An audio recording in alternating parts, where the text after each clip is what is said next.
پیدا ہوتی ہے۔ اللہ کی طرف توجہ لگانا، اللہ کی طرف دھیان لگا دینا۔ نماز میں آنے کے بعد ہم کو نہ بیوی یاد آئے، نہ بچے یاد آئے، نہ کاروبار یاد آئے، نہ تجارت یاد آئے۔ یہ کیسے؟ یہ کوئی وظیفہ پڑھنے سے یہ کیفیت پیدا نہیں ہوتی کہ ان لوگ یاد نہ آئے، بلکہ یہ کیفیت خود کی کوشش سے پیدا ہوتی ہے، خود کی کوشش سے پیدا ہوتی ہے۔ ہم کو ہر نماز میں پریکٹس کرتے رہنا ہے۔ دیکھو آدمی ایکسرسائز کرتا ہے، آج کیا کرتا ہے؟ 5 مرتبہ ڈنڈ بیٹھک مارتا ہے، پرسوں 10 مرتبہ کرتا ہے، اس کا 15 مرتبہ 35 مرتبہ کرتے کرتے جسم کو اس لائق بنا دیتا کہ اب اس کا جسم خود ڈنڈ بیٹھک بن جاتا ہے۔ مطلب اس کو دیکھتے کہ لوگ سمجھ جاتے ہیں بہت بڑا پہلوان ہے۔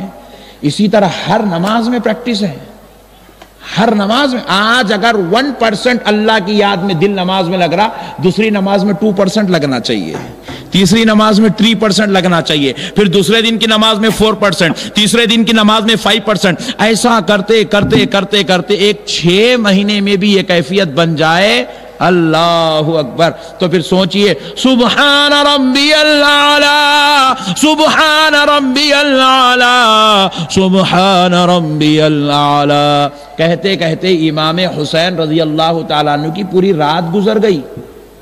فجر کی اذان کانوں میں سنائی دی تو امام حسین رضی اللہ تعالیٰ عنہ نے دیکھا یہ سبحان ربی الاعلی کے بیچ میں یہ اللہ اکبر کی آواز کہاں سے آ رہی ہے۔ جیسے ہی حسین نے سجدہ سے سر اٹھایا تو کیا دیکھتے ہیں؟ مدینہ شریف میں مؤذن اذان دے رہا ہے۔ مؤذن نے پوچھا حضور میں ساری رات دیکھتا رہا، آپ سجدے میں سر گزار رکھ کر رات گزار دیے۔ امام حسین فرماتے ہیں میں سوچتا تھا کہ وہ کیفیت سرور جو سجدے میں ملا ہے وہ ختم ہو جائے تو سر اٹھاؤں، وہ ختم ہو جائے تو سر اٹھاؤں۔ وہ رات گزر گئی مگر وہ سرور ختم نہیں ہو پایا ہے۔ اللہ اکبر، یہ کیفیت ہوتی ہے دوستو نماز میں۔ عاشقوں کا یہ معاملہ کہ اے ایمان والو، صبر اور نماز کے ذریعے سے مدد حاصل کرو، اور بے شک اللہ صبر کرنے والوں کے ساتھ ہے۔ تو اس گفتگو کا ایک نقطہ وقت کی تنگی کی بنا پر گزشتہ جمعہ عرض نہیں کیا جا سکا، لیکن ایک اس نقطے کو دہراتے ہوئے پھر آج کے موضوع کی طرف آنے کی سعادت حاصل کرتا ہوں کہ آپ ذرا غور کیجئے، اللہ رب العزت نے کہا کہ نماز اور صبر سے مدد حاصل کرو، لیکن پھر آگے اللہ ارشاد فرما رہا ہے کہ اللہ صبر کرنے والوں کے ساتھ ہے۔ تو پھر مطلب کیا ہوا کہ اے اللہ آپ ہی نے حکم دیا کہ آپ فرماتے ہیں کہ نماز کے ذریعے سے مدد حاصل کرو، صبر کے ذریعے سے اللہ کی مدد حاصل کرو، تو پھر اے پروردگار عالم، پھر جب دونوں اس لائق اور قابل ہے دونوں عمل کے جس کے ذریعے سے بندہ آپ کی مدد حاصل کر سکتا ہے، تو پھر دونوں عمل کرنے والوں کے ساتھ آپ ہونا چاہیے تھا۔ آپ یہ کہنا چاہیے تھا کہ میں نماز پڑھنے والوں کے ساتھ ہوں اور میں صبر کرنے والوں کے ساتھ ہوں، لیکن اللہ رب العزت آپ نے یوں ارشاد فرمایا کہ میں ان اللہ مع الصابرین، بے شک صبر کرنے والوں کے ساتھ ہوں۔ تو نماز پڑھنے والوں کا کیا ہوا؟ تو جب خوب اس پر غور کرتے ہیں تو صوفیہ اکرام جواب دیتے ہیں سب سے بڑے صبر کا نام ہی نماز ہے۔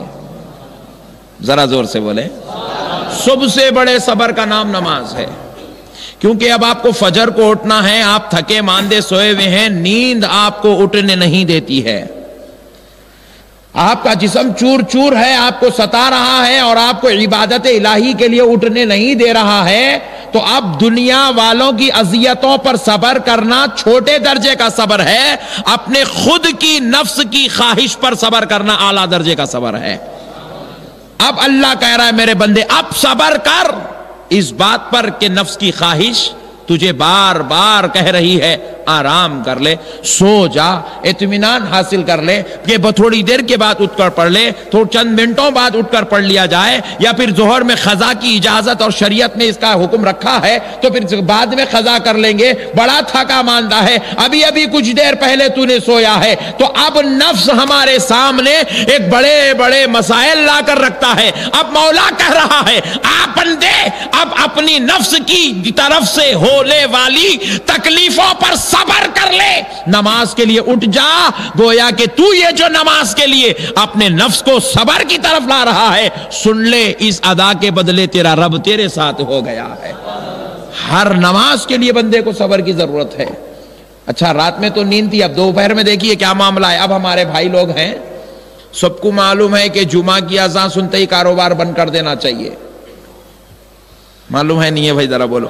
قرآن کی آیت ہے، اللہ رب العزت نے ارشاد فرمایا یا ایھا الذین آمنوا اذا نودی للصلاة من یوم الجمعہ فاسعوا الى ذکر اللہ وذروا البیع.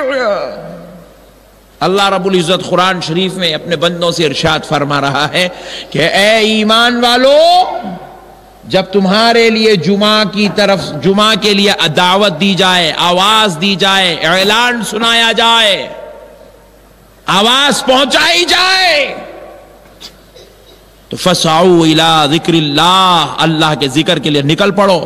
وذروا البیع، اور اپنے کاروبار کو بند کر دو، تجارتوں کو بند کر دو، ملازمتوں کو بند کر دو. بلکہ بعض علماء اکرام نے لکھا اذان کے بعد دکان کھلی رکھنا اور 1 روپے کا بھی کاروبار کرنا حرام ہے. اللہ اکبر. اب ایک ہے صبر، سامنے والا پتھر لے کے مار رہا، خاموش بیٹھنا، صبر کرنا، دعا کرنا ایک ہے. نہیں، سامنے والا آپ کو گالی دے دے، برا کہہ دے، تو اب اس پر صبر کرنا ایک الگ چیز ہے. اب یہاں صبر ہو رہا ہے خود بندے کا. نفس کہہ رہا ہے ارے ذرا ٹھہر جا بھائی، گراہک کا وقت ہے، ذرا جلدی دے دیا آج موزن صاحب ازاں. یہ نفس کہہ رہا ہے.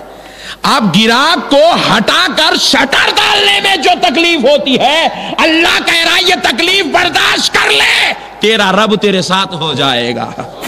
کیونکہ نماز اور صبر دونوں کا میل جول ہے. نماز صبر کے بغیر نہیں ہو سکتی، نماز صبر کے ساتھ لگی ہوئی ہے، بغیر صبر کے نماز نہیں ہے. آؤ اب جتنے ضعیف ہیں ذرا ان کو دیکھو، وہ گھٹنوں کے مریض ہیں، کمر کا درد ان کو ستاتا ہے، شوگر کا مرض ان کو ستا رہا ہے، بلڈ پریشر ان کو ستا رہا ہے. اب ان کا عارضہ کہتا ہے کہاں جا رہے ہو مولوی صاحب؟ نماز کو جانے میں بڑی تکلیف ہوتی ہے، بڑی اذیت ہوتی ہے، جسم کانپنے لگتا ہے، تکلیف سے گزرنا پڑتا ہے. لیکن اب جسم درد کہہ رہا ہے، بندہ اس درد پر صبر کر کے نماز کو آ رہا ہے. اللہ کہتا ہے لے صابر، تو آ کر میرے دربار میں سجدہ کر دیا، مجھے رکوع کیا، مجھے قیام کیا، مجھے قیدا کیا، اور میرے بندوں کو سلامتی والے جملے ادا کیا. لے تیرا رب اب تیرے ساتھ ہو گیا ہے، تیرا رب تیرے ساتھ ہو گیا ہے، کیونکہ تو نے اپنے دردوں پر صبر کیا ہے، صبر کر کے تو نے نماز ادا کی ہے. نماز صبر کا نام ہے، صبر کے ساتھ نماز نصیب ہوتی ہے دوستو. تو اسی لیے میرے پیارے بھائی، سب سے بڑا آپ کو اور ہم کو جو صبر کرنا ہے وہ نماز کو حاصل کرنے کے لیے، نماز کو قائم کرنے کے لیے. اسی لیے اللہ رب العزت نے فرمایا کہ صبر اور نماز سے مدد لو، اللہ صبر کرنے والوں کے ساتھ ہے. نماز میں بھی صبر ہے، کاروبار میں بھی صبر کی ضرورت ہے، ہر مقام پر صبر کی ضرورت ہے. اور گویا کہ اسی شخص کی نماز کامل ہوتی ہے جو صبر کے ساتھ نماز پڑھتا ہے. نہیں، ایک ایگزامپل اپنے اوپر بھی لے لیتے ہیں، عمل کریں گے بھائی. ہم اکثر دیکھتے ہیں نماز جمعہ پڑھنے کے لیے ماشاءاللہ وہ وضو خانے تک جب جگہ پوری فل ہو گئی ہے، اوپر کا پورا سلیب کا حصہ فل ہو گیا ہے، باہر کے پارکنگ کا حصے میں بھی اب نماز پڑھی جا رہی ہے. مگر جب ہم نماز میں سلام پھیرتے ہیں، سنت پڑھنے کے بعد اگر کیفیت لیا جائے 50% مسجد خالی ہو جاتی ہے. ہم پوچھے بھائی یہ بیچارہ 2 رکعت پڑھنے کے لیے آیا، باقی کے 2 رکعت اور 4 رکعت کیوں نہیں پڑھتا؟ دیگر سنت و نوافل کیوں نہیں پڑھتا؟ بے صبرہ ہے. بولو سبحان اللہ. بے صبرہ ہے اس لیے سنت نہیں پڑھ رہا ہے، بے صبرہ ہے اس لیے نفل نہیں پڑھ رہا ہے. 4 رکعت نماز عصر کی پڑھتا ہے، 4 سنت چھوڑ دیتا ہے. کیوں چھوڑتا ہے؟ بے صبرہ ہے اس لیے چھوڑ رہا ہے.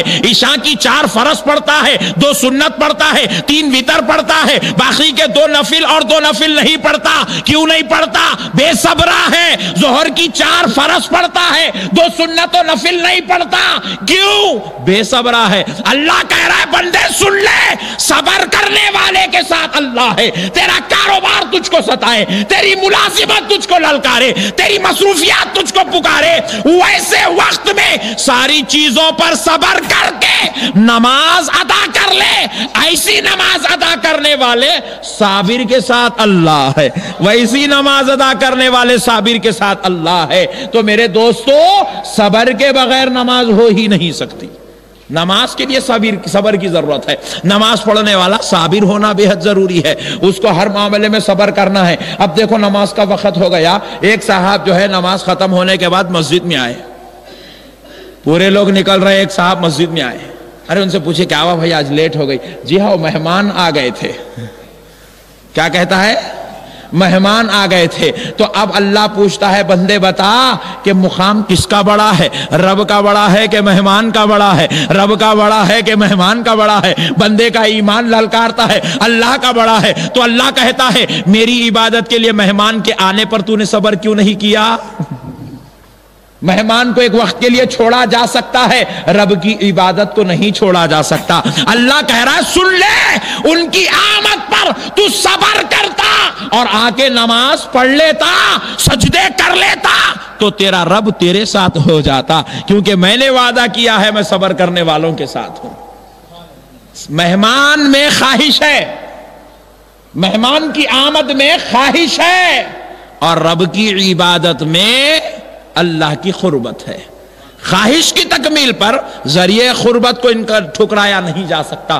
اسی لیے اللہ کہہ رہا بندے نماز صبر کے بغیر نہیں ہو سکتی. نماز کو ادا کرنے کے لیے صبر کرنا پڑتا ہے, تکلیف کو برداشت کرنا پڑتا ہے, آنے والے مسائل کے اوپر جو ہے تجھ کو احتیاط کے ساتھ کام لینا پڑتا ہے. نماز صبر کا نام ہے.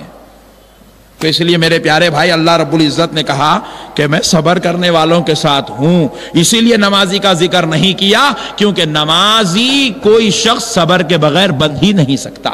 جس کے پاس صبر ہوگا وہی نمازی بنے گا. اب آئیں پیارے بزرگ اور دوستو, نماز کی حقیقت دیکھیں. حضرت سیدنا امام حسن رضی اللہ تعالیٰ عنہ سے منسوب ہے کہ اللہ رب العزت نے ایک مرتبہ ایک پیغمبر سے فرمایا کہ میں اپنے عبادت گزار بندے سے نماز میں 3 چیزوں کا طالب ہوں. میں اپنے عبادت گزار بندے سے نماز میں 3 چیزوں کا طالب ہوں. اب آپ نماز میں آ گئے, نماز کی ایک سوئی کے لیے ہم جمع ہو گئے, عبادت کی تکمیل کے لیے ہم مسجد میں آ گئے, اور ایسے تو ہر روز دن میں 5 مرتبہ آ ہی رہے ہیں. لیکن نماز میں رب بندے سے چاہتا کیا ہے, کرنا کیا ہے نماز میں آ کر؟ یہ بات قابل غور ہے کہ میرے پیارے بزرگ اور دوستو, نماز کا طریقہ الگ چیز ہے اور نماز کا مقصد الگ چیز ہے. طریقہ تو یہ ہے بھائی, دیکھیے طریقہ کیا ہے کہ کوئی شخص صبح اٹھے 8 بجے اپنی نوکری کو دکان کر پہنچ جائے, رات میں 8 بجے تک جاب کرے, یہ اس کا طریقہ ہے. یہ سامان نکالنا, یہ نکالنا, یہ کام کرنا. مقصد کیا ہے؟ ہر چیز کا ایک طریقہ ہوتا ہے اور ایک مقصد ہوتا ہے. تو اسی لیے میرے پیارے بزرگ اور دوستو, یہ تو ہم نے نماز کا طریقہ سیکھ لیا کہ آ کر خیام میں ٹھہرنا ہے, خیام میں ٹھہر کر سورہ فاتحہ پڑھنا ہے, سورہ فاتحہ کے بعد یہ پڑھنا ہے, اس کے بعد رکوع کرنا ہے, اس کے بعد خوما کرنا ہے, اس کے بعد سجدہ کرنا ہے, اس کے بعد قیدہ کرنا ہے, اس کے بعد سلام پھیرنا ہے, سلام میں یہاں دیکھنا ہے, یہاں دیکھنا ہے. یہ طریقہ ہے. لیکن مقصد کیا ہے؟ حقیقت میں نماز پڑھایا کس لیے جا رہا ہے؟ تو آج اس کا خلاصہ انشاءاللہ تعالی آپ کی خدمت میں عرض کیا جائے گا. میرے پیارے بزرگ اور دوستو, حضرت سیدنا امام حسن رضی اللہ تعالیٰ عنہ ارشاد فرماتے ہیں کہ ایک مرتبہ اللہ رب العزت نے اپنے پیغمبر سے فرمایا کہ میں اپنے بندے سے نماز میں 3 چیزوں کا طالب ہوں. کتنی چیزوں کا ذرا بولیں بھائی؟ 3 چیزوں کا. اور یہ 3 چیزیں آج سے ہم کو آپ کو یاد رکھنا ہے, اور اگر ہم ان 3 چیزوں پہ عمل کر لیں گے تو خدا کی قسم ہماری نماز معراج بن جائے گی. نماز پڑھنا الگ ہے, نماز کو معراج بنانا الگ ہے. اور یہ 3 چیزیں جس بندے میں آ جائے اس کی نماز معراج کا درجہ پالے گی. وہ بندہ قرب الہی کا حقدار ہو جائے گا, اللہ اس سے راضی ہو جائے گا, اللہ اس کو اپنی قرب خاص میں جگہ عطا فرمائے گا جس بندے کے اندر یہ 3 چیزیں آ جائے. ذرا دیکھو پیارے دوستو, وہ 3 چیزیں کیا ہے جو اللہ رب العزت نے فرمایا ہے اپنے پیغمبر سے. جس کو امام حسن رضی اللہ تعالیٰ عنہ نے روایت کیا. فرماتے ہیں کہ پہلی چیز کہ وہ بندے سے اللہ چاہتا ہے، اللہ فرماتا ہے کہ میں اس بندے سے چاہتا ہوں کہ وہ اپنے جسم کو عاجزی کا پیکر بنا لے. نماز میں اپنے جسم کو عاجزی کا پیکر بنا لے. بولو سبحان اللہ. نہیں، عاجزی کا پیکر مطلب یہ ہے کہ بالکل یکسوئی کے ساتھ، سکون کے ساتھ نماز ادا کرے. سجدے میں جائے تو سجدے کا حق ادا کر دے، رکوع میں جائے تو رکوع کا حق ادا کر دے، قیام میں کھڑے تو عاجزی کا پیکر پتلا بن جائے کہ اتنا ادب کے ساتھ ٹھہرے کہ بندے کو، دیکھنے والے کو سمجھ میں آ جائے ایک غلام اپنے آقا کے دربار میں کھڑا ہے. عاجزی کا پیکر بنے، نیاز مندی کا پیکر بنے کہ بالکل ایسا کھڑا ہو جائے، ایسی عاجزی کے ساتھ، ایسی عاجزی کے ساتھ کھڑا ہو جائے کہ بس غلام نظر آنے لگے. آج ہمارے پاس ہم دیکھتے ہیں ہمارے بھائی یوں نماز میں ٹھہر کے یوں دیکھتے ہیں، ارے اللہ تجھے دیکھ رہا ہے اور تو گھڑی کو دیکھ رہا ہے. اللہ اللہ. یہ عاجزی ہمارے اندر، یہ گھمنڈ آج ہمارے اندر سے ختم ہونا چاہیے. یہ تکبر ہے. اللہ کے دربار میں کھڑے رہے، ذہن کسی اور طرف جائے، یہ غرور کی علامت ہے. اللہ کی بارگاہ میں کھڑا رہے، نظر اس کی جو ہے کسی اور کو دیکھتی رہے، کسی اور کے خیال میں مبتلا رہے، کسی اور کی فکر میں کوئی طرف مائل رہے، یہ اللہ کی بارگاہ کی بے ادبی ہے. اللہ اللہ. فرماتے ہیں کہ اس کا جسم، اب جسم میں بال بھی آ گئے، آنکھ بھی آ گئی، زبان بھی آ گئی، ہاتھ بھی آ گئے، پیر بھی آ گئے، ساری چیزیں آ گئے. بندہ اللہ کے سامنے کھڑا ہے اور زٹ کر کے رکوع میں جاتا ہے، اٹھ کے کھڑا تھا، پھر زٹ کر کے قدم جا، پھر اٹھ کے کھڑا ہے. ایکسرسائز کر رہا ہے. ذرا بتائیں، ایکسرسائز کر رہا ہے نوجوان، کس کے سامنے کھڑا ہے؟ ذرا سوچ تو صحیح. اللہ فرماتے ہیں، رسول پاک صلی اللہ علیہ وسلم نے فرمایا کہ اللہ فرماتا ہے کہ جب بندہ میری بارگاہ میں آ کر تکبیر اولا کہہ دیتا ہے، اللہ اکبر کہتا ہے، تو میرے اور اس کے درمیان کے 70,000 پردے ہٹ جاتے ہیں. میں براہ راست اپنے بندے کو دیکھنے لگتا ہوں. اللہ اللہ. میں براہ راست اپنے بندے کو دیکھنے لگتا ہوں. اللہ اللہ. اب اللہ ہم کو دیکھ رہا ہے. سوچو عاجزی کیسی ہونی چاہیے جسم کے اندر. اسی لیے حضرت ابو بکر صدیق رضی اللہ تعالیٰ عنہ جب مسجد میں داخل ہوتے تھے تو خیش و خشیت سے، کیف و کیفیت سے، خوف الہی سے اودے نیلے ہو جاتے تھے. اودے نیلے ہو جاتے تھے. اور مسجد میں، جو مسجد نبوی میں جھاڑ تھا جس کے اوپر چڑیاں بیٹھ کر چہچہاتی تھی، حضرت ابو بکر روتے روتے تمنا کرتے، کاش میں وہ چڑی ہوتا تو اچھا ہوتا. اللہ اکبر. لوگ پوچھتے اللہ نے آپ کو اشرف المخلوقات میں سے بنایا، آپ یہ چڑی ہونے کی تمنا کیوں کرتے؟ تو حضرت ابو بکر کہتے ہیں کیا تم نہیں جانتے یہ وہ جگہ ہے، مسجد کو بتا کر کہتے کیا تم نہیں جانتے یہ وہ جگہ ہے جہاں آنے کے بعد بندے کو براہ راست خدا دیکھتا ہے. اگر کوئی غفلت ہو جائے کہیں میرا رب ناراض نہ ہو جائے، اس لیے میں انسان کے بجائے چڑی کی تمنا کر رہا ہوں. اللہ اکبر. اس خیش اور خشیت سے حضرت اس ابو بکر صدیق اودے نیلے ہو جاتے، کیونکہ اب رب مجھے دیکھ رہا ہے، کہیں مجھ سے کوئی غلطی نہ ہو جائے. اللہ اکبر. اللہ اکبر. ذرا سوچو میرے بھائی، آپ برا نہ مانے تو ایک بات کہوں، حق بات بولنے کے لیے 24 مرتبہ ڈرنا پڑتا آج کے زمانے میں. نہیں بولے تو بھی مصیبت ہے، بولے تو بھی مصیبت ہے. تو نہیں بول کے مصیبت لینے سے بہتر ہے بول کے لے لیتے ہیں. نہیں، آپ مصیبت دیں تو کیا ہوا، انہیں راحت دیا تو بس ہے. میرے پیارے بزرگوں اور دوستو، اللہ ہمیں دیکھ رہا ہے، برا مت مانو. اللہ ہمیں دیکھ رہا ہے، ہم انشٹ ڈال کے کھڑے ہیں.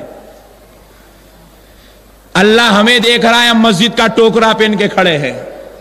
اللہ ہمیں دیکھ رہا ہے، ہماری مانگ میں فرق نہیں آ رہا ہے، ٹوپی نہیں پہن رہے تاکہ مانگ خراب نہ ہو جائے، بالوں کا شور نکل نہ جائے. اللہ ہمیں دیکھ رہا ہے، ہمارا شرٹ اوپر ہو گیا، پینٹ نیچے ہو گیا ہے. اللہ ہمیں دیکھ رہا ہے، ٹانگا چیر کے کھڑے ہیں. اللہ ہمیں دیکھ رہا ہے، ہم پہلوانوں کی طرح ہاتھاں سینے کے اوپر بن کے کھڑے ہیں. اللہ ہمیں دیکھ رہا ہے، آمین کہہ کے پکار رہے ہیں. نعوذ باللہ، نعوذ باللہ. کتنی بدترین درجے کی بات ہے. سوچو میرے پیارے بھائیوں، آج تم قسم کھا کے اٹھو کہ تم اپنے ٹوپی پہنو گے یا مسجد کے ٹوکرے نہیں پہنو گے؟ نہیں پہنیں گے نا؟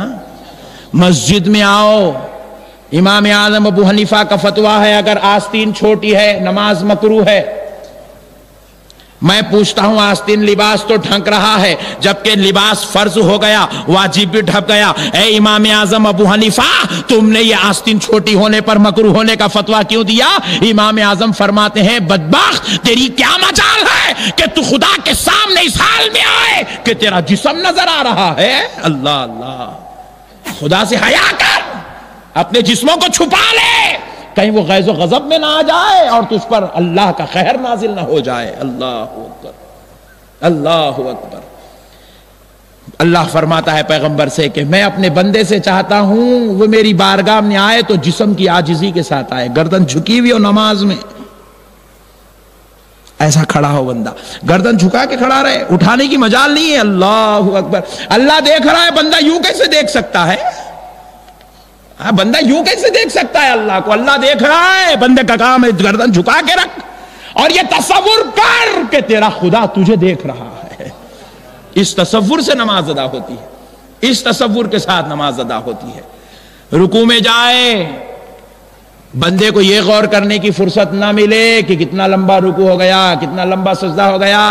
ارے شکر ادا کر امام کا کہ تجھے تیرے دربار الہی میں زیادہ دیر تک کھڑا کر رہا ہے۔ سبحان ربی العظیم، سبحان ربی العظیم، سبحان ربی العظیم، پڑھتا چلا جا، پڑھتا چلا جا، پڑھتا چلا جا۔ وہ رب کہہ دے بندے تیری کبریائی بیان کرنے کو میں نے سن لیا ہے، میں نے قبول کر لیا ہے، میں نے تجھے اپنے دربار میں قابل بنا لیا، لائق بنا لیا، قرب عطا کر دیا ہے۔ ہمارے لیے ایسے اعلان ہونے لگے میرے بھائی۔ نماز اس کا نام ہے، نماز اپنے اور خدا کے درمیان قرب کو حاصل کرنے کا نام نماز ہے۔ اب آئیں دوسری چیز دیکھیں، فرماتے ہیں حضرت امام حسن رضی اللہ تعالیٰ عنہ کہ وہ پیغمبر نے فرمایا اللہ بندے سے کہتا ہے کہ میں اپنے عابد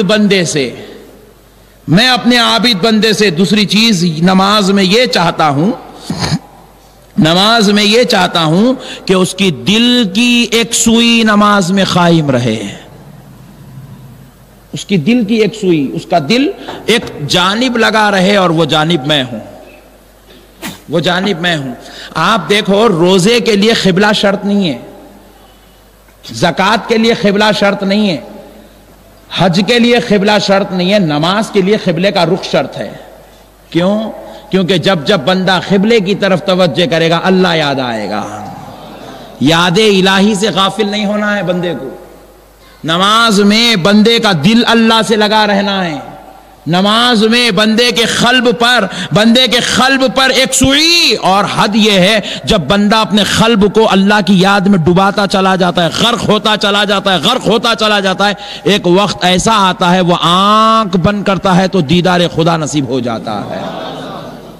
کیا بات تھی جب مولا کائنات علی المرتضیٰ رضی اللہ تعالیٰ عنہ کے جسم اقدس میں میدان جنگ میں تیر لگ گئی تھی، تو مولا کائنات کے پیر اقدس سے قدم مبارک سے وہ تیر نکالنے کی کوشش کی جا رہی تھی، تو مولا کائنات تکلیف برداشت نہیں کر سک رہے تھے، تو صحابہ کرام نے کہا کہ تیر کیسے نکالیں؟ تو حضرت مولا کائنات فرماتے ٹھہر جاؤ میں نماز پڑھتا ہوں۔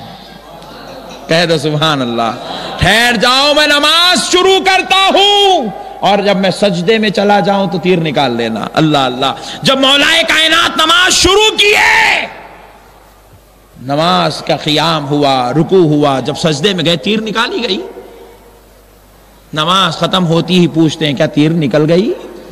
اللہ اللہ اللہ اللہ، ذرا غور کرو میرے بھائی، ایسا انہوں نے استغراق کی کیفیت، یہ کیا ہے استغراق کا مطلب یہ ہے کہ بندہ خدا کے جلووں میں کھو جاتا ہے، غرق ہو جاتا ہے، ڈوب جاتا ہے، اتنی حدوں کو پہنچتا ہے کہ اب بندے کو سوائے خدا کے کائنات کا کوئی فرد یاد نہیں رہتا، نہ درد یاد رہتا ہے، نہ تکلیف، نہ اسے خود یاد رہتی ہے، نہ خود گری یاد رہتی ہے، وہ یاد الہی میں اتنا مستغرق ہو جاتا ہے۔ اور یہ کیفیت قلب کی ایک سوئی سے پیدا ہوتی ہے، اللہ کی طرف توجہ لگانا، اللہ کی طرف دھیان لگا دے. نہ نماز میں آنے کے بعد ہم کو نہ بیوی یاد آئے، نہ بچے یاد آئے، نہ کاروبار یاد آئے، نہ تجارت یاد آئے. یہ کیسے؟ یہ کوئی وظیفہ پڑھنے سے یہ کیفیت پیدا نہیں ہوتی کہ ان لوگ یاد نہ آئے، بلکہ یہ کیفیت خود کی کوشش سے پیدا ہوتی ہے، خود کی کوشش سے پیدا ہوتی ہے. ہم کو ہر نماز میں پریکٹس کرتے رہنا ہے. دیکھو آدمی ایکسرسائز کرتا ہے، آج کیا کرتا ہے 5 مرتبہ ڈنڈ بیٹھک مارتا ہے، پرسوں 10 مرتبہ کرتا ہے، اس کا 15 مرتبہ 35 مرتبہ کرتے کرتے جسم کو اس لائق بنا دیتا کہ اب اس کا جسم خود ڈنڈ بیٹھک بن جاتا ہے. مطلب اس کو دیکھتے کہ لوگ سمجھ جاتے ہیں بہت بڑا پہلوان ہے. اسی طرح ہر نماز میں پریکٹس ہے. ہر نماز میں آج اگر 1% اللہ کی یاد میں دل نماز میں لگ رہا، دوسری نماز میں 2% لگنا چاہیے، تیسری نماز میں 3% لگنا چاہیے، پھر دوسرے دن کی نماز میں 4%، تیسرے دن کی نماز میں 5%. ایسا کرتے کرتے کرتے کرتے ایک 6 مہینے میں بھی یہ کیفیت بن جائے. اللہ اکبر. تو پھر سوچئے سبحان ربی الاعلی، سبحان ربی الاعلی، سبحان ربی الاعلی کہتے کہتے امام حسین رضی اللہ تعالیٰ عنہ کی پوری رات گزر گئی. فجر کی اذان کانوں میں سنائی دی تو امام حسین رضی اللہ تعالیٰ عنہ نے دیکھا یہ سبحان ربی الاعلی کے بیچ میں یہ اللہ اکبر کی آواز کہاں سے آ رہی ہے. جیسے ہی حسین نے سجدہ سے سر اٹھایا تو کیا دیکھتے ہیں؟ مدینہ شریف میں مؤذن اذان دے رہا ہے. مؤذن نے پوچھا حضور میں ساری رات دیکھتا رہا، آپ سجدے میں سر گزار رکھ کر رات گزار دیے. امام حسین فرماتے ہیں میں سوچتا تھا کہ وہ کیفیت سرور جو سجدے میں ملا ہے وہ ختم ہو جائے تو سر اٹھاؤں، وہ ختم ہو جائے تو سر اٹھاؤں. وہ رات گزر گئی مگر وہ سرور ختم نہیں ہو پایا ہے. اللہ اکبر. یہ کیفیت ہوتی ہے دوستو نماز میں. عاشقوں کا یہ معاملہ ہوتا ہے. اللہ کہہ رہا ہے پہلی چیز اپنے جسم کو عاجزی کا پیکر نماز میں بنا لے، دوسری چیز اپنے دل کو میرے حوالے کر دے، میرے حوالے کر دے، میری طرف متوجہ کر دے.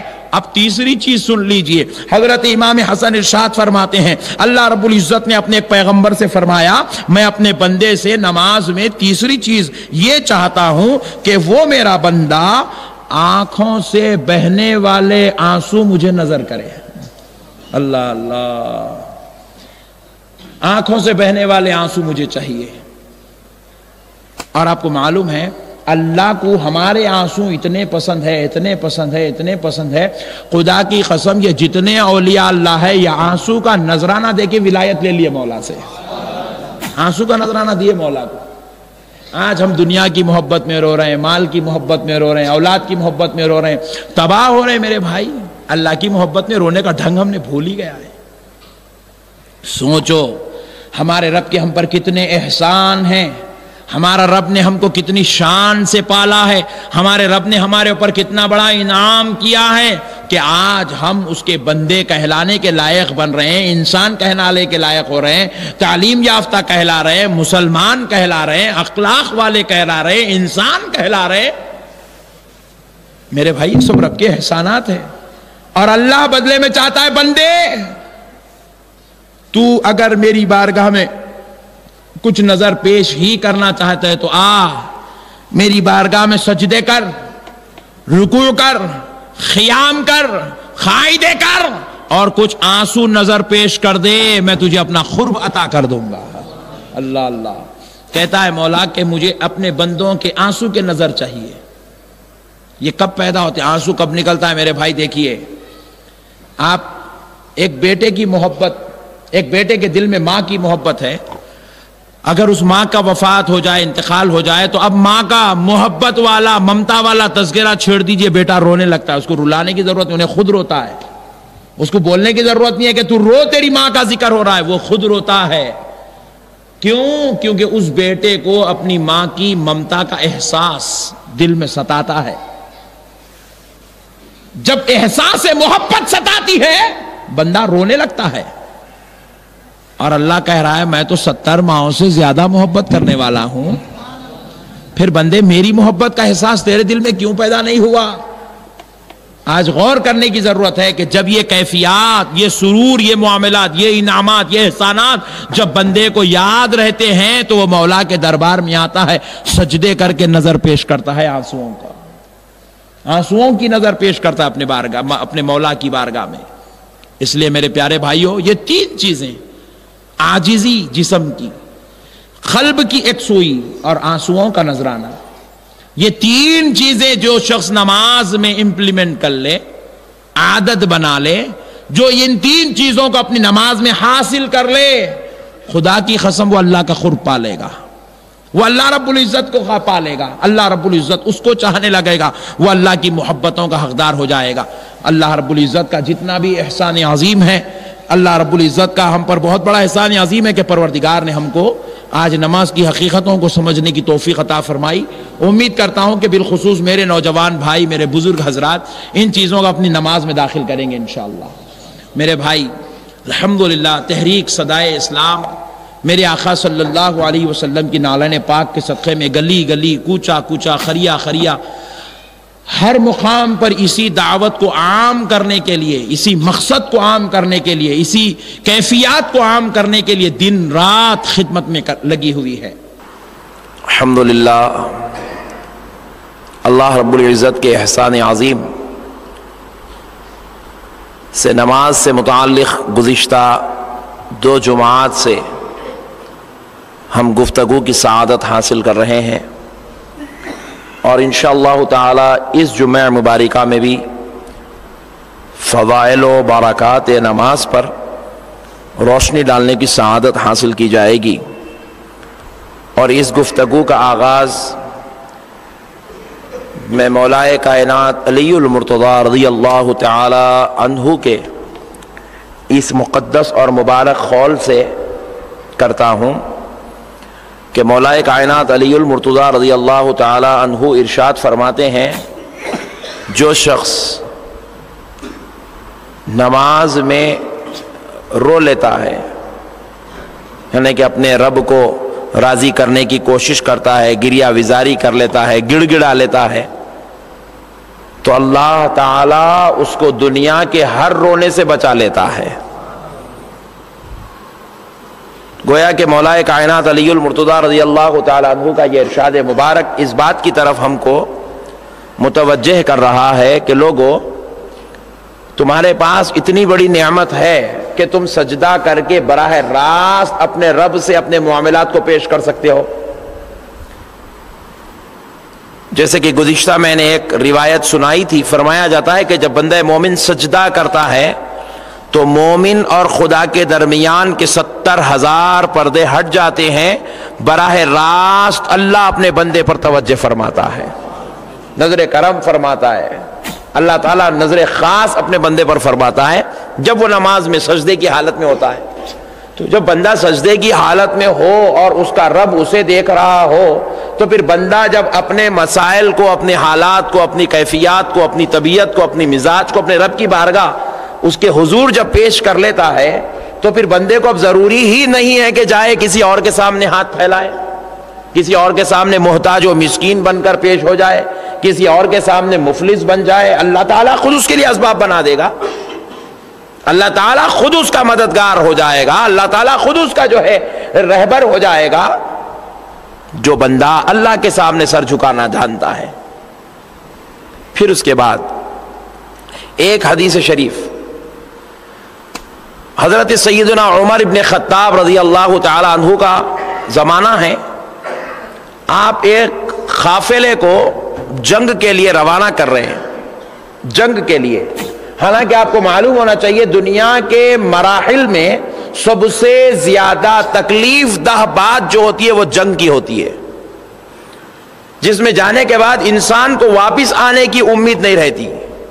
جنگ میں جانے والا اسی ارادے سے جاتا ہے کہ بس اب میں شہید ہو جاؤں گا، آ گیا تو یہ اس کا مقدر ہے، وہ غازی بن کے آ رہا ہے، لوگ اس کا استقبال کر رہی ہے، الگ بات ہے، ورنہ جانے والا آنے کی نیت رکھ کے نہیں جاتا، شہید ہونے کی نیت لے کر جاتا ہے۔ جنگ میں جانے والا شہید ہونے کی نیت لے کر جاتا ہے، آنے کی نیت لے کر نہیں جاتا، کیونکہ جس کے دل میں آنے کی تمنا ہوتی ہے اس کے پاس جانے کا خیال ہی پیدا نہیں ہوتا۔ جنگ ہی ایک ایسی جگہ ہے جہاں پر آنے کا سوال ہی پیدا نہیں ہوتا۔ اب اللہ اگر اس کو سلامتی سے بھیج دے تو یہ اس کے مقدر کی بات ہے۔ تو جب ایک قافلہ حضرت عمر فاروق رضی اللہ تعالیٰ عنہ کے پاس سے روانہ ہو رہا تھا، جس کے اندر تقریباً 60,000 فوج تھی مسلمانوں کی، اور وہ 60,000 فوج میں پورے کے پورے صحابہ کرام ہیں۔ اس قوم سے، اس قافلے سے خطاب کرتے ہوئے حضرت سیدنا عمر ابن خطاب رضی اللہ تعالیٰ عنہ ارشاد فرماتے، سنو، حالات چاہے کتنے ہی کٹھن کیوں نہ ہو جائے، مسائل کتنے ہی دو چار کیوں نہ ہو جائے، تم اس وقت تک اللہ کی طرف سے مدد اور نصرت حاصل کرتے رہو گے جب تک تم میدان جنگ میں نماز کی پابندی کرتے رہو گے۔ اللہ اکبر۔ حضرت عمر کہہ رہے ہیں اس وقت تک اللہ کی مدد و نصرت تم پہ آتی رہے گی جب تک تم میدان جنگ میں ہو کر بھی نماز پابندی سے ادا کرو گے۔ تو میرے بھائی، غور کرنے والی بات ہے، ہمارے آقا صلی اللہ علیہ وسلم نے جو ہم کو دین اور مذہب اسلام ہم کو عطا فرمایا، میدان جنگ میں بھی اس نماز کو چھوڑنے کی اجازت نہیں دی گئی۔ لاشیں پڑے ہوئے ہیں، کہہ رہے ہیں کہ ان کو بعد میں اٹھاؤ، پہلے نماز ادا کرو۔ اللہ اکبر۔ میدان جنگ میں حالات اتنے کٹھن ہیں کہ سر پر مصیبت منڈلا رہی ہے، کفر کی ظلمتیں چھا رہی ہے، ایسے وقت میں بھی کہہ رہے ہیں پہلے نماز ادا کرو۔ اللہ اکبر۔ معزز سامعین اکرام، ذرا غور کیجئے گا کہ آج ہم اپنے آپ کو تھوڑی دیر کے لیے تصور کریں میدان جنگ، اور ہمارے آج کل کے مسائل۔ میرے پیارے بھائی، ہم کو تو اللہ کا اتنا بڑا احسان ہے، ہم بغیر محنت کر رہے ہیں۔ ہم بعض ایسے لوگ ہیں 30 دن کام کرتے ہیں تو تنخواہ ملتی ہے، مگر 25 دن کر رہے ہیں، 5 دن کام کو لے گئے، مگر اللہ برابر کھلا رہا ہے میرے بھائی۔ پھر بھی یہ شریف لوگ ہیں جو 5 دن نہیں جا رہے ہیں، ورنہ بعض ہمارے بھائی تو ایسے ہیں مہینہ بھر کام کو نہیں جا رہے مگر مولا کھلا رہا ہے۔ مگر پھر بھی میرے بھائی، جب اللہ اتنا ہم پر مہربان ہے، اتنی نوازشات کر رہا ہے، اتنا انعام کر رہا ہے، اتنی اس کی جو ہے کرم نوازیاں ہیں کہ ہم کو بھی کھلا رہا ہے، ہماری اعلی اولاد کو بھی کھلا رہا ہے، خاندان اور قبیلے کو بھی پال رہا ہے، مگر ویسے رب کے سامنے سجدہ کرنے کے لیے آج ہمارے پاس وقت نہیں ہے۔ اور فرمایا جاتا ہے یہ کہنا کہ نماز کے لیے وقت نہیں ہے، ارے بھائی وقت نہیں ملا، میں نہیں پڑھ سکا، نماز کو نہیں کہا، وقت چلے گا، نماز کے لیے وقت نہیں نکالا، نہیں ملا، وقت کی نہیں نکال سکا، جو ایسا کہتے ہیں فرمایا جاتا ہے سن لیں، اللہ ایسا کہنے والے کے لیے اپنی رحمت کے دروازے بند کر دیتا ہے۔ کہتا ہے جب بندے تجھے میری رحمت لوٹنے کے لیے ہی وقت نہیں ملتا ہے تو پھر میں کیوں اپنی رحمت تجھ پہ اڑے لوں؟ شاید آج ہم نے یہ نماز والا عمل چھوڑ دیا، اسی کی وجہ سے آج ہماری زندگیاں پوری پریشانیوں کا شکار ہو گئی، مصیبتوں کا شکار ہو گئی، عنایات اور نوازشات سے محرومی کا منہ ہم دیکھنا پڑ رہا ہے۔ آج ہر مسئلے کے لیے ہم لوگ پریشان ہو جاتے ہیں، کوئی قرض لیں تو ہمارے اوپر مصیبت کے پہاڑ ٹوٹتے ہیں، بیٹیاں بڑی ہو جائیں تو مصیبت کے پہاڑ ہم پر ٹوٹ رہے ہیں، کاروبار کے اندر تھوڑے سے خرابیاں پیدا ہو جائے تو مصیبت کے پہاڑ ہم پر ٹوٹ رہے ہیں۔ لیکن کیا بات تھی کہ معزز سامعین کرام، ہمارے پاس ایک نہ ایک مصیبت برابر آتی ہی جاتی ہے، مسائل پر مسائل ہمیں گھیرتے ہی چلے جاتے ہیں، پریشانیوں پر پریشانیاں ہمیں اپنا دوست بناتی چلی جا رہی ہے۔ وجہ کیا ہے؟ تو جواب ملتا ہے بندے، جو رب تیری پریشانیاں دور کرنے والا ہے، مسائل کو ختم کرنے والا ہے، رنج و علم سے تجھ کو بچانے والا ہے، آفات و بلیات کو تجھ کے رد کرنے والا ہے، تو نے اس بندے اس رب کو پکارنا ہی بھول گیا ہے، اس رب کو تو نے یاد کرنا ہی بھول گیا ہے، اس رب کو تو نے سجدہ کرنا بھول گیا ہے، اسی لیے رب کریم نے تجھ پر اپنی رحمت کے دروازے بند فرما دیے۔ معزز سامعین اکرام، آج ہم اپنے آپ پر غور کرتے ہوئے، اپنا محاسبہ کرتے ہوئے ایک حدیث پاک کو سماعت کر لیں۔ میرے آقا صلی اللہ علیہ وسلم ارشاد فرماتے ہیں جو بندہ اللہ کو سجدے کی نظر پیش کر دیتا ہے، آپ یہاں آ کے ہمارا کام نہیں ہے ہم لوگ آ رہے ہیں مسجد کو نماز پڑھ رہے ہیں، یہ مطلب نہیں ہے کہ ایک فرض انجام دے رہے ہیں، ایک ڈیوٹی کر رہے ہیں، ایسا نہیں ہے۔ یہاں آ کے سبحان ربی الاعلیٰ کی نظر پیش کرنا ہے ہم کو، نہیں بھائی نہیں۔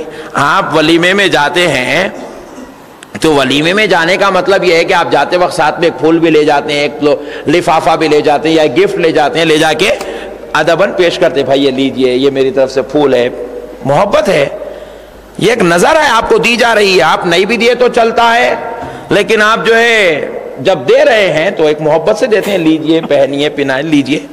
مگر اس کے بجائے اگر کوئی سیٹ آیا آگے بولا پہن لے میاں، پھول پہن لے، آپ بولیں گے میاں یہ پھول پہنانے سے بہتر ہے کہ تو نہیں پہناتا تو اچھا تھا. بھائی تو پھول پہنا رہا ہے تو تیری محبت کا اظہار کر، اس کے اندر بھی جو ہے رعب، اس کے اندر بھی اپنا ایک دبدبا، اس کے اندر بھی ایک اکڑ.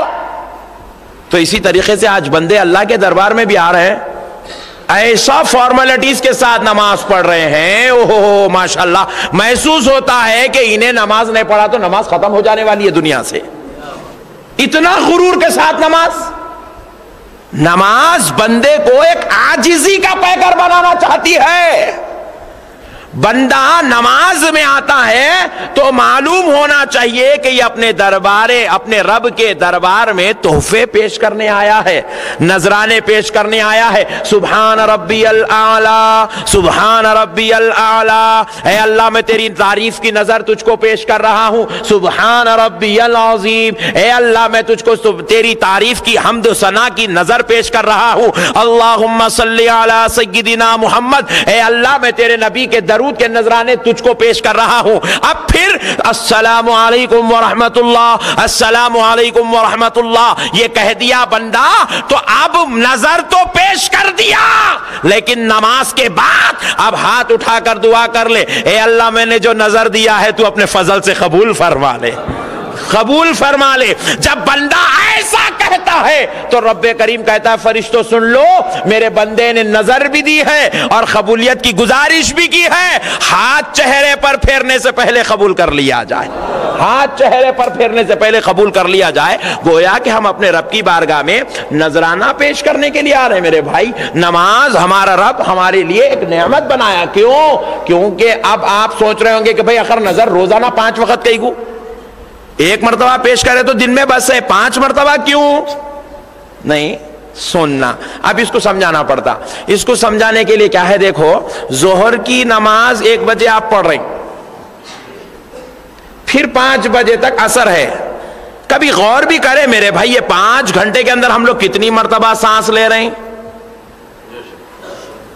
نہیں بھائی، یہ 5 گھنٹے میں کیا ہو سکتا تھا؟ کبھی غور بھی کرے میرے بھائی؟ نہیں کرے. ہم لوگ غور نہیں کرتے نا، یہی تو مصیبت ہے. اس لیے ہم بولے دن میں 5 مرتبہ نظر پیش کرنا. یہ 5 گھنٹے میں ایک انسان 5000 مرتبہ سانس لیتا ہے. بولو سبحان اللہ. کتنے مرتبہ ایک انسان لیتا؟ ہم لوگ تھوڑی لے رہے ہیں جی نظر شکر پیش کرنے کے واسطے. ہم لوگ لے رہے ہیں بھائی. آپ لوگ ایسا گھور کے دیکھ رہے تو میرے کو کچھ بھی دوسرا بولنا پڑ رہا. ہم لوگ 5 گھنٹے میں 5000 مرتبہ سانس لیتے ہیں، اور وہ پروردگار ایک سانس کی نلی کو اگر ایسا پکڑ لیا تو قصہ ختم نہیں. اور یہ ایک جگہ ایسا پکڑا تو کیا ہوتا معلوم ہے؟ ایک بیوی بیوہ ہو جاتی، 4 بچے یتیم ہو جاتے، ماں باپ کے کندھوں پہ بیٹے کا جنازہ آ جاتا. یہ ایک مرتبہ انہیں پکڑا تو نہیں پکڑا بول کے پھر عصر کو آ کے شکر ادا کر رہے ہیں. ذرا بولو نا بھائی، ذرا زور سے بولو جی. کرنا نہیں بھائی. کیسے کیسے لوگ ہماری آنکھوں کے سامنے سے چلے جا رہے ہیں میرے بھائی. یہ تو اس کا احسان عظیم ہے. اور ایک بات سن لو، ایک صاحب پوچھے مول صاحب یہ بڑی عمر کے لیے کوئی وظیفہ ہے کیا؟ ڈر ہو رہا لوگوں کو. 60 سال کے انہوں نماز جنازہ میں کھڑے ہوئے، 45 کا بچہ چلے گیا تو اب 60 سال والوں کا ہیبت ہو رہی.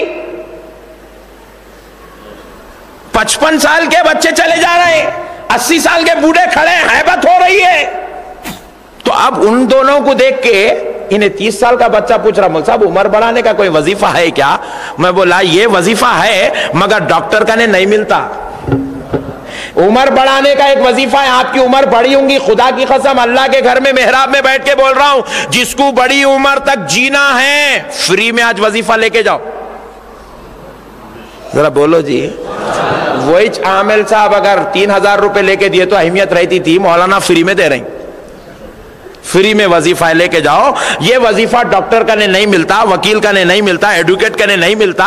یہ وظیفہ جو ہے کوئی جج نہیں دے سکتا, یہ وظیفہ کوئی ہاسپٹل والا, یہ لائف انشورنس یہ نہیں دے سکتا. مگر میرے پیارے بزرگوں اور دوستو سنو, یہ وظیفہ تو مصطفیٰ جان رحمت نے دیا ہے, سرکاروں کے سردار نے دیا ہے, شہنشاہوں کے شاہ نے دیا ہے. میرے آقا ارشاد فرماتے ہیں جب بندہ اخلاص کے ساتھ عاجزی کا پیکر بن کے خشوع و خضوع کے ساتھ نماز پڑھتا ہے تو اس پر اللہ کی 3 خاص نعمتیں اتاری جاتی ہے. نمازی بندے پر 3 خاص نعمتیں اتاری جاتی ہے. صحابہ نے پوچھا یا رسول اللہ وہ 3 خاص نعمتیں کیا ہے؟ میرے آقا عرض کرتے ہیں سن لو, پہلی نعمت یہ ہے کہ اس کی عمر دراز کر دی جاتی ہے, اس کی عمر دراز کر دی جاتی ہے. اس لیے نماز پڑھنے والوں کو اکثر دیکھ لو, ہارٹ اٹیک بھی نہیں آتا, کینسر کا مرض بھی نہیں ہوتا, شوگر بی پی بالکل ہمیشہ نارمل رہتا, گردوں کے مسئلے خراب نہیں ہوتے, پریشانیاں مصیبت رنج و علم آفات و بلیات ان کو نہیں گھیرتی. کیوں؟ یہ جب سجدہ کرتے ہیں اللہ بلاؤں سے کہتا ہے خبردار میرے بندے کے قریب نہیں آنا, میرے ذاکر کے قریب نہیں آنا, یہ میرا ساجد بندہ ہے اس کے قریب نہ آنا, یہ میرا راکع رکوع کرنے والا بندہ ہے اس کے قریب نہ آنا. بلکہ اللہ نمازی کو یہ پوزیشن دے دیتا ہے, نماز پڑھ کے گھر میں جاتا ہے تو گھر کی بلائیں بھی بھاگ جاتی ہے.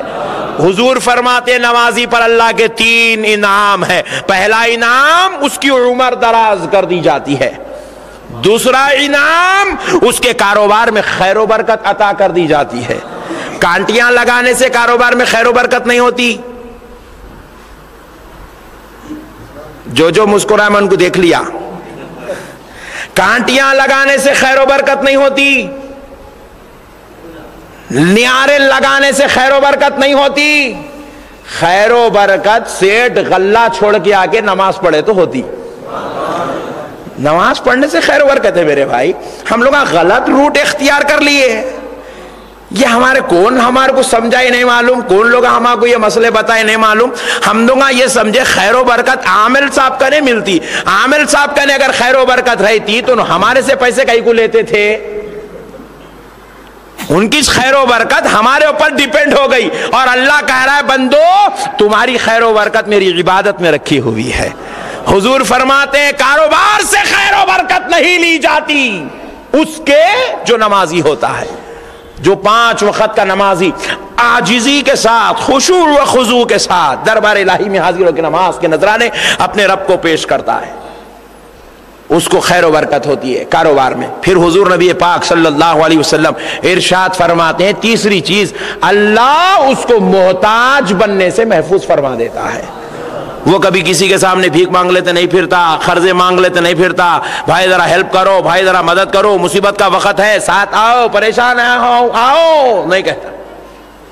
آج ایک باپ کے گھر میں 4 بیٹیاں بیٹھی ہوئی ہیں, بیوہ جان پریشان ہیں, 4 بچیاں ہیں.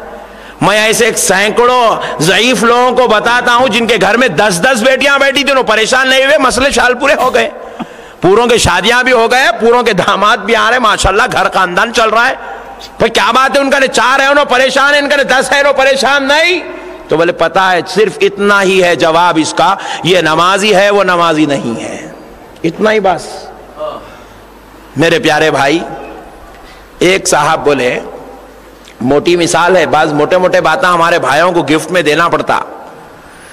ایک صاحب بولے مول صاحب, ایک صاحب کروڑ پتی ہے, لکھ پتی ہے, خوب پیسہ ہے, ان کے قریب مصیبت آتی کیسا, انہوں پریشان ہوتے کیسا, جبکہ غریب آدمی بیچارہ پیسہ نہیں ہے, مصیبت نہیں ہے, غریب ہی ہے, ہر حال میں پریشان ہے. تو میں نے کہا نعوذ باللہ, آپ نے پیسے کو قدرت بنا لیا ہے. آپ یہ ذہن بنا چکے ہیں, آج کل مسلمان بھائیوں کا یہ ذہن بن گیا پیسہ رہا تو مصیبت نہیں آتی, یا پیسہ رہا تو میں ہر مصیبت سے فائٹ کر لوں گا. یہ ذہن بنا ہوا ہے ہمارے بھائیوں کا, اللہ سدھار دے. میرے بھائی دیکھو, پیسہ ہر مسئلے کا حل نہیں ہے. پیسے کو سب کچھ سمجھنا یہ انسان کی کمزوری ہے, کم علمی ہے, کم عقلی ہے. پیسہ سب کچھ نہیں, یہ الگ بات ہے, ضرورت ہے دنیا کی, یہ الگ بات ہے, بہت سارے مسئلے اس سے حل ہوتے ہیں. لیکن اس کو اگر ہم اتنا بڑا درجہ دے دیں کہ قدرت کے درجے میں بٹھا دیں تو یہ بالکل غلط بات ہے. ایک آدمی اللہ کے دربار سے دور ہو جاتا ہے، لاکھوں روپیہ اس کے پاس رکھا ہوا ہے، تو اس پر ایک مصیبت آتی ہے. وہ جاتا ہے، لاکھوں روپیہ دیتا ہے، علاج کرا کے پھر آ جاتا ہے، پھر ابھی سکون نہیں لیتا، دوسری مصیبت آتی ہے، پھر پیسہ پھینکتا ہے، پھر مسئلے حل کر لیتا ہے، تیسرا مسئلہ حل نہیں ہوتا، پھر اس کے پاس کچھ نہ کچھ آفت آ کے کھڑی ہو جاتی ہے. کیوں؟ کیونکہ وہ رب کے دربار سے حاضر نہیں ہو رہا ہے. تو لوگ یہ سمجھتے ہیں بیچارے کا نے پیسہ ہے مسئلے حل کر لیا، پیسہ ہے مسئلے حل کر لیا. نہیں، اس کی دل سے پوچھو وہ کتنا پریشان ہے، وہ جانتا ہے. اس پر کیا گزر رہی ہے وہ جانتا ہے. مگر ایک غریب آدمی، پیسہ نہیں ہے، اس کو اگر چھوٹی بھی بیماری آئی تو یہ بیچارے کے سامنے وہ بیماری موت کے برابر رہتی، کیونکہ نا غریب ہے، چھوٹی بھی بیماری اس کے لیے موت کے برابر ہے. مگر اللہ جانتا ہے میرا بندہ یہ بیماری کو برداشت نہیں کر سکتا، تو پروردگار کے دربار میں اگر وہ سجدے کرنے والا ہوتا ہے تو اللہ یہ سجدوں کی برکت سے وہ بیماری سے اس کو محفوظ فرما دیتا ہے. یہ ہے سجدوں کا کمال. حالانکہ دونوں بھی انسان ہیں، مصیبت دونوں پر بھی آ سکتی ہے، لیکن پیسے والے پر آئی تو پیسے کے ذریعے مسئلے کو حل کر لیتا ہے، لیکن غریب پر آئی تو غریب تو وینٹیلیٹر پر لیٹنے کے لائق بھی نہیں ہے، دواخانے کے بستر پہ سونے کی سکت بھی اس کے پاس نہیں ہے. تو اللہ کہتا ہے جس کے پاس سکت نہیں تو اس کو بیماری بھی نہیں، کیونکہ وہ مجھے سجدہ کرنے والا ہو. اس لیے میرے بھائی آج سمجھنے کی ضرورت ہے اللہ اتنا بڑا مہربان ہے، اللہ ہم پر نوازش. اب آپ سوچ رہے ہوں گے کہ بھائی کیا پیسے والوں پہ مصیبت آتی ہے؟ نعوذ باللہ نہیں آتی. مصیبت صرف اس پہ آتی ہے جو سجدے نہیں کرتا ہے. پریشانی اس کو اپنا دوست بنا لیتی ہے جو اللہ کی بارگاہ کے رکوع و سجود کو بھول جاتا ہے. اور پھر میرے آقا صلی اللہ علیہ وسلم ارشاد فرمایا، اب اس میں کئی لوگ ایسے بھولے ہوئے ہیں، ان کے لیے ایک تحفہ ہے. میرے آقا صلی اللہ تعالی علیہ وسلم ارشاد فرماتے ہیں جب بندہ اللہ رب العزت کو بھول جاتا ہے، سجدے کرنا بھول جاتا ہے، رکوع کرنا بھول جاتا ہے، تو سمجھ لیں کہ اس نے شیطان کو اپنا دوست بنا لیا ہے. کیونکہ جس کے دل پر ایمان غالب ہوتا ہے، جس کے دل کے اوپر اللہ کا فضل غالب ہوتا ہے، جس کا مقدر میں جنت لکھی جاتی ہے، وہ نماز سے دور نہیں ہوتا. شاید آج ہمارے اوپر شیطان غالب آ گیا، دنیا کی محبتیں غالب آ گئی، اور ہم نے خود دوزخیوں میں اپنا نام لکھانا شروع کر لیا، ارادہ کر لیا ہے. اس لیے ہم نماز جیسی عظمت والی نعمت سے محروم ہو رہے، نماز جیسی عظمت والی نعمت سے محروم ہو رہے.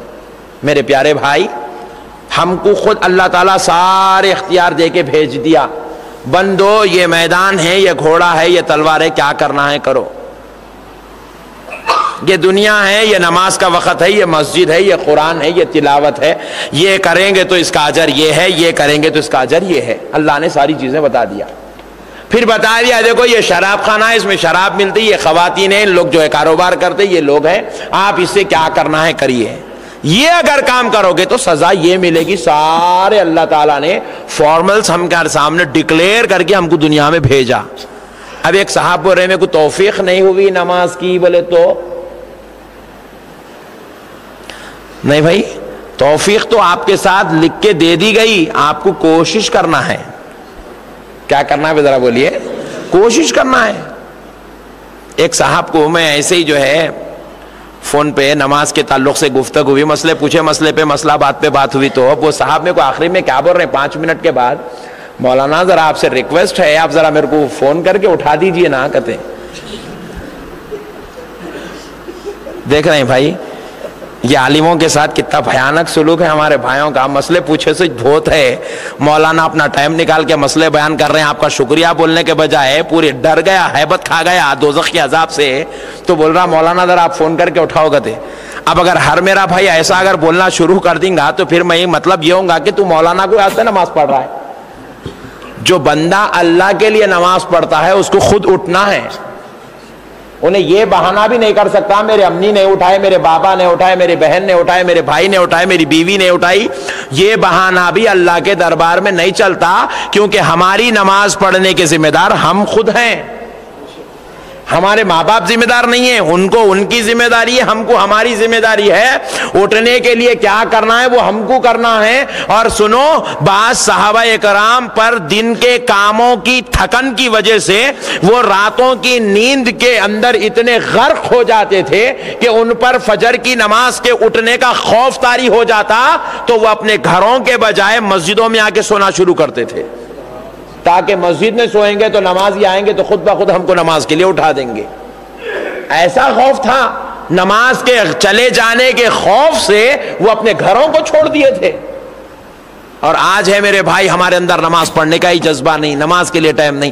تو اللہ رب العزت کہتا ہے میرے بندے، تو جب میرے دربار میں آ کے کھڑا ہو جاتا ہے تو مجھے میرے رب ہونے کی قسم، تیرے گناہ سمندر کے پانی کے خطرات کے برابر بھی ہوں تو میں معاف کر دیتا ہوں۔ یہ نعمت ملنے والی جگہ، یہ مسجد کیا ہے معلوم ہے؟ خدا کی قسم یہ پارلیمنٹ ہے مسلمانوں کا۔ یہاں سے پارلیمنٹ میں بیٹھے تو پورے ہندوستان کے مسئلے حل ہوتے، مسلمان آ کے مسجد میں بیٹھ گیا، اللہ کی بارگاہ میں سجدہ کر لیا تو مسلمان کے ہر گھر کا، ہر کاروبار کا، ہر تجارت کا مسئلہ حل ہو جاتا۔ یہ ہمارے لیے پارلیمنٹ ہے میرے بھائی، یہاں ہمیں آنے کی عادت ڈالنا چاہیے۔ آئیں گے نا بھائی انشاءاللہ؟ آئیں گے بھائی انشاءاللہ؟ انشاءاللہ اللہ ہم کو، آپ کو، سب کو سرکار کے صدقے میں توفیق عطا فرمائے کہ ہم لوگ نمازی بن جائیں، ہم لوگ متقی بن جائیں، ہم پرہیزگار بن جائیں، اللہ کی بارگاہ میں سجدے کرنے والے بن جائیں، اللہ کو یاد کرنے والے بن جائیں، اللہ تعالیٰ کو پکارنے والے بن جائیں۔ اے اللہ ہم گناہگار بدکار تجھے سجدہ کر رہے ہیں، مولا تو قبول فرما لے، اور مولا ہمیں ہر دم، ہر سانس، ہر لمحہ، ہر گھڑی سجدے کرنے کی توفیق عطا فرما، تجھے یاد کرنے کی توفیق عطا فرما، تجھے پکارنے کی توفیق عطا فرما۔ وما علینا الا البلاغ والحمد للہ رب العالمین۔ ایک ضروری اعلان سماعت فرما لیجئے۔ الحمدللہ سرکار کی نالین پاک کے صدقے و طفیل سے تحریک صدائے اسلام کا ایک روزہ ریاستی سنی کانفرنس و جشن میلاد النبی صلی اللہ علیہ وسلم ہاکی گراؤنڈ عیدگاہ بلالی ماساپ ٹینک پر 12 جنوری بروز اتوار صبح 8 بجے سے عشاء کی نماز تک الحمدللہ منعقد ہوگا، جس میں الحمدللہ سرکار کے صدقے میں 5 بیرونی علماء اکرام کے خصوصی خطابات رکھے گئے ہیں، اور تقریباً حیدرآباد اور سکندرآباد آندھرا پردیش لیول کے بھی تقریباً 10 سے 12 علماء اکرام کے خطابات ہوں گے، اور 40 علماء اکرام کی آمد ہوگی، اور مشائخین عظام کا پرنور ماحول ہوگا۔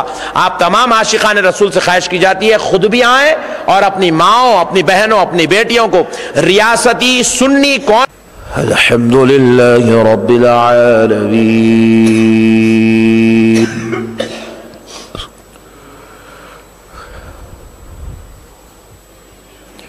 والصلاة والسلام على سيد الأنبياء والمرسلين وعلى آله وأصحابه أجمعين الأكرمين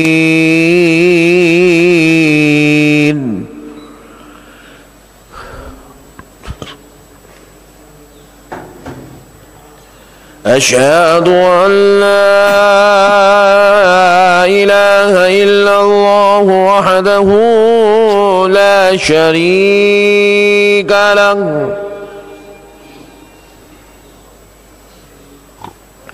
وأشهد أن سيدنا ونبينا ومولانا محمدا عبده ورسوله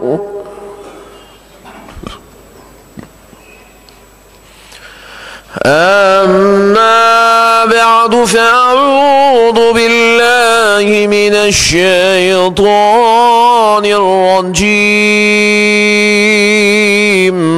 بسم الله الرحمن الرحيم یا ایھا الذین آمنوا استعینوا بالصبر والصلاة ان اللہ مع الصابرین صدق اللہ العظیم وبلغنا رسوله النبی الکریم۔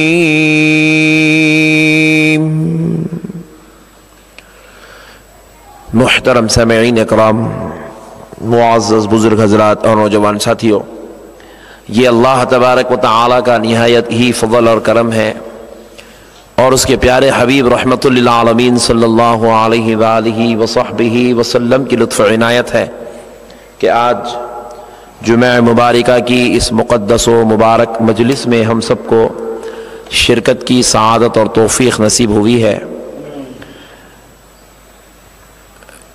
آپ سبھی حضرات سے گزارش ہے ایک مرتبہ درود پاک پڑھ لیں، اللہم صلی علی۔